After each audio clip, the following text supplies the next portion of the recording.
Hey everyone, thanks for warm welcoming. I'm going to speak today about different paradigms in blockchain privacy. So I'm going to start with a quick background. Basically, when people think blockchain privacy, most people think about ZK snarks. It's a famous cryptographic technology. I'm going to talk about a bit more general group of protocols, which are called non-interactive zero-knowledge proofs. And this horrible abbreviation NIZKP stands for it. And basically, it's a technique that allows a party to prove knowledge of some information without revealing the information itself. So some examples of this non-interactive zero-knowledge proofs are ZK snarks, ZK starks, and bullet proofs. And there is a very small asterisk that, like, strictly formally, ZK snarks and ZK starks are not ZKPs, but no one cares about it, and for all practical reasons, then they can be considered as zero-knowledge proofs. So in scope of the presentation, I'm just gonna say about zero-knowledge proofs, and usually I mean any of this class. Privacy can have few different meanings. So basically, almost any crypto system has some flavor of privacy, meaning it's pseudonymous. Bitcoin was one of the first famous pseudonymous systems. What does it mean? It means that we don't operate with our normal names, but instead we operate with addresses, which are, or at least should be, not easily linked to our normal names. Of course, it has its flaws. Right now, there are multiple tracking systems which are trying to link addresses to each other and then linked groups of addresses to individual names. There are various estimations about how many Bitcoin addresses can actually be linked to identities, but they range from 70 to 90%. So basically, pseudonymity for majority of applications is definitely not enough because it can be broken. And also, it's very hard to create new identity if we use this kind of systems. If we have a tokens on some address, then all the different addresses to which we're going to send tokens will be directly linked to our original one. So even if you would like to create new identity, by sending the tokens to it, it will be linked to our previous one. So pseudonymity is not a very strong flavor of anonymity. And if we see actions on chains, then they usually look as the one on the right side. So there is some weird hash which sends one ether to some other weird address. A bit stronger, or actually much stronger flavor is anonymity. And that's ability of performing public actions without revealing information about identity of the person who is doing it. So when on chain, we just see that someone is sending one ether to someone. And there is no way of telling who is performing the action and who is the recipient of the transfer. So this is actually pretty strong. For hiding identity is definitely enough, although there are some cases where it is not enough. For example, if you know about DeFi, you probably heard about MEV and front running. So if we have a system with just this kind of anonymity, such transaction is, of course, I mean, no one will know who is performing the transaction, but such a transaction still can be front-runned. Or in some cases, in case, for example, of very big transactions, it can be reasoned about it who actually could perform this kind of a transaction. If a transaction is doing some very specific thing, then it can reveal the sender by, well, by the sole fact that this thing is very, very uncommon to do. And the third flavor, the strongest one, is privacy, which means ability of performing non-public actions. So in the private system, in the perfectly private system, what we would expect to be seen on chain is just the information that something happens. Like we would expect just some random gibberish data to be sent on chain, which doesn't make any sense for outside observer. So this is our final goal when it comes to privacy systems. And the main premise of this talk is basically that zero-knowledge proofs can give us anonymous DeFi, can give us the strong flavor of anonymity, although they do not give us private DeFi. So to get the full privacy, we actually need stronger cryptography than zero-knowledge proofs, which is what most privacy systems are using right now. Okay, so a bit more into zero-knowledge proofs. I'm gonna try to keep this presentation medium technical, let's say. So zero-knowledge proofs can be very technical if you dive deep enough. So I'm rather gonna be focusing on what they do than how they achieve it. So how they are usually used is that a user has some kind of a private data, some kind of a private database stored locally. So the user can perform some actions on this database, some kind of a state transition. So from the old state of the database, the user arrives to the new state of the database. And the only thing that is actually sent to the blockchain, so the only thing that is actually published, is the proof that whatever user did was correct according to some pre-specified rules. So, so the user is performing state transition. There was some hash of the database before, some hash of the database after the transition, and there is some magical proof which comes from this all amazing ZKP technology. And the only things that the chain is seeing are the hashes of the databases and this magical proof, which doesn't tell anything to the outside observer, besides the fact that everything was okay. So it looks like it could give full privacy, because for the outside observer, there is no way to tell what kind of action was performed. Although there is a small caveat here, which we're going to explore in a moment. But before we do that, how to make private transactions using this kind of technology. Usually, in private systems, private transactions are called shielded transactions. I think this originated from Zcash, where they have been first introduced. But usually this name is used. So for unshielded transaction, when Alice wants to move 1 Ether to Bob, what happens is Alice signs a transaction saying, please send 1 Ether from Alice account to Bob account, signed Alice private key. So blockchain, after seeing such information, knows that, okay, Alice has rights to move these tokens because there is a valid signature, and of course it moves the tokens. What happens in the shielded thing is that Alice instead just sends transaction saying, please update state hash of my database from some old hash to some new hash. And there is no signature here, there is just this proof of correctness. And the databases were so that in the old database, Bob had no tokens, and in the new database, Bob has 1 Ether more.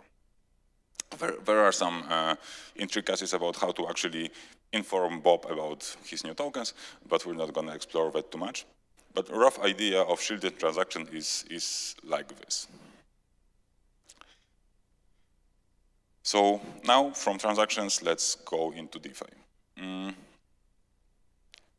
Like the DeFi may mean many different things, but majority of the protocols are following very similar rules, which are like this. So there is some user sending some amount of tokens to a smart contract, which performs some kind of a computation, and in turn returns some other amounts of perhaps different tokens to the user. This example is basic decentralized exchange, which has 2 pools, pool of Ether and pool of wrapped BTC. So after a user sends Ether to the Ether pool, exchange computes how many wrapped BTC should it give back, and after the computation happens, this is actually a constant function market maker, after the computation happens, user gets wrapped BTC. And this is how many different protocols look. So for example, in lending protocols, it basically is pretty similar, because you send some tokens and you get some LP tokens usually. Or in liquid staking, you also get some tokens which says that you are actively staking the tokens. So even in the tokens even in the protocols where you are actively locking the tokens, you almost always get some tokens in return, which basically represents your rights for unlocking the things that you have locked. So we would like to make this thing as private as possible. So in the first step, what we can do is we can shield transactions. So we can connect it with Zkp system. So this way, this transaction of 1 Ether could come from a shielded account, and then 1 wrapped BTC could go into the shielded account. There is a problem though, because this way we're not going to be able to shield internal state of a smart contract. This is a bit tricky, perhaps, and technical fact, but intuitively, when we want to use ZKPs, the whole concept of ZKPs is based on the fact that there is someone who is producing these proofs of correctness. And this cannot be easily decentralized, or actually, there are currently no known ways to decentralize this process. So there needs to be one single party knowing all the inputs for the proof, which means that in this Uniswap-like example, there would need to be a single party knowing the internal state of the Uniswap. So Uniswap would need to have like a human manager, which is, not normally seen in DeFi, and it's not like how we would like to create DeFi protocols. We would like it to be fully trustless and decentralized in a way. Having a single manager peeking into transactions is definitely not a way we want to see it. And the other thing is that if we don't conceal the internal state of the contract, even the transfer can be seen. So potentially one could think that we can conceal amounts, so that no one could see how many Ether and how many wrapped BTC are sent. But well, since the pools are public, anyone can track the state of the pools. So, so anyone could see how the state of the pools is changing, so anyone could reconstruct the amounts which are sent. So here, this is anonymous, this is not so bad, but it's definitely not private this way.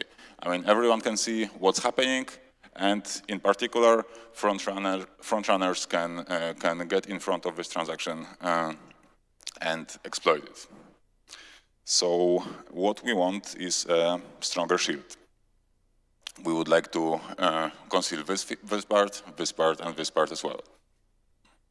So how to do it? What we would need to do is to allow smart contracts to have private internal states. Smart contracts which are, of course, trustless without a human manager. So how to do it? There are multiple, or actually 2 known cryptographic primitives which could achieve that. One is called TEE, which stands for Trusted Execution Environments, and one is called MPC, which stands for Multi-Party Computation. So there are different in almost any aspect imaginable, starting from the fact that TEE is hardware-based and MPC is software-based. So TEE basically is based on the very specific chips which have its own internal state, which is unknown even to the owner of a particular chip. There are several projects experimenting with it: Secret Network, Fala Network, Hyperledger, Avalon, and perhaps a few more. The security model here is that we need to trust manufacturer, and the main drawback is that we need to trust manufacturer, and that's pretty problematic because right now there is one major manufacturer of such chips, which is Intel, and the whole security and whole privacy of this particular idea depends on the fact that we do trust that there is no backdoor for this particular type of chips. That's one thing. And the other thing is, of course, we need to trust that even without the backdoor, there is no attack on this kind of chips. And previously, there has been some attacks on hardware-based privacy. So if you own a chip, you can actually do multiple crazy things with it, like pointing lasers into it to try to recover the internal data. And there have been successful attacks like that in the history. And the other paradigm, which is also not perfect, is software-based. And the idea here is that all the secrets are shared among the big committee for, like, say, 20 nodes. So there is a committee of decentralized committee of 20 nodes, and to recover a secret, 2/3 or 70% of them would need to collude and exchange their shares of the secret. And there are specific protocols to perform computations on the secrets without revealing the secrets themselves. So projects which are experimenting with it is, of course, us, Aleph Zero, with our project Liminal, which is a privacy framework in production, is partition network and HashCloak. And I don't think there are many more, actually. So the security model is that we do need to trust that the committee is not cheating upon us. And the main drawback is, well, one thing that the committee could be cheating upon us. And the other thing is that this computation is pretty slow, because for every multiplication of the secrets, there needs to happen some communication between the nodes. So if you would like to compute very heavy things with this primitive, it would take possibly prohibitively long time. Although simple things like, for example, DeFi protocols, where in Uniswap kinds of protocols you basically need just a couple of multiplications, these things can be computed under MPC. So how much could we trust committees? That's a central question for choosing the paradigm that we would like to use. So this is a line between low trust and high trust, and on the different levels of trust, we could count on different use cases to be deployed. So very low trust would be that, like, we trust the secrets will not be immediately available for everyone. This is like a low trust. Perhaps the committee is cheating on us a bit. Perhaps they know the secrets, but at least they don't publish it on time. So this way, we could have kind of like a weak dark pool. So we could trade kind of privately, so that not entire community would immediately know what are we trading. So perhaps we could say trade with a lower effect on the general market. With a bit stronger thing is secrets will not be immediately available to anyone. So perhaps eventually they will leak. Perhaps there will be some kind of a data breach at some point, but the committee will not know the secrets on time. So this way we can counter MEVs. So there will be no one in the world which would be able to front run our transactions. If no one will be able to tell which way are we trading, no one will be able to front run us. Second, price auctions.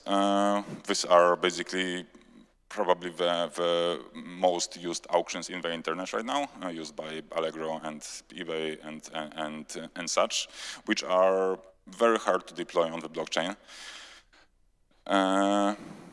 Next level is secret will not leak without a major financial incentive. So perhaps committee will eventually lie, although only to steal major amounts of funds. So this way, we could have private voting and private DAOs, which doesn't decide on spending funds, which is yet another use case.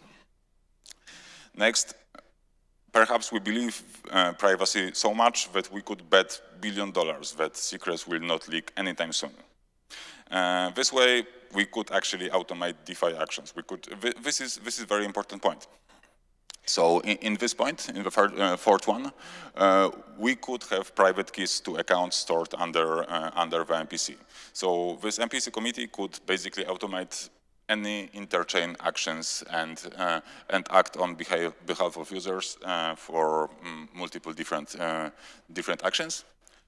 And well, the pretty futuristic last point is we could bet billions of dollars that data will never leak. So this way we could perhaps store sensitive medical data on the chain and such. Well, this point is pretty, I'd say, futuristic.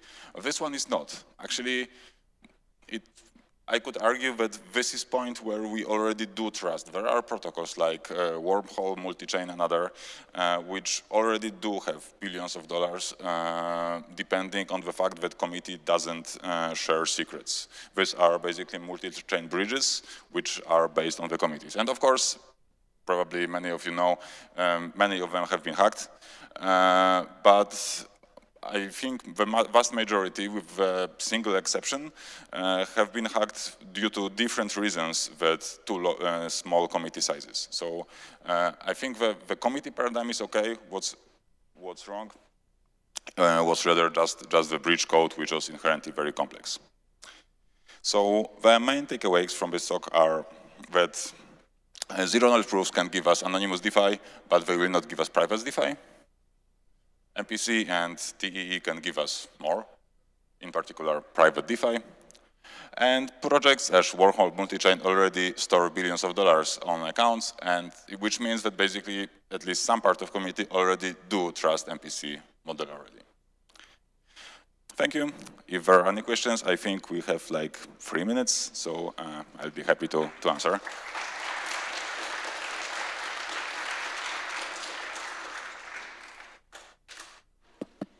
All right, so any questions? There was a slide somewhere in the beginning where Alice sends about the shielded transaction. So the next one, I think. Next one, yeah, this one. So in here on the right side, when you update the state hash from the old to new, is that the state of the whole blockchain, or what state would that be? No, that's I said that there are some intricacies here. So this is the state of Alice and state of Bob, which get updated.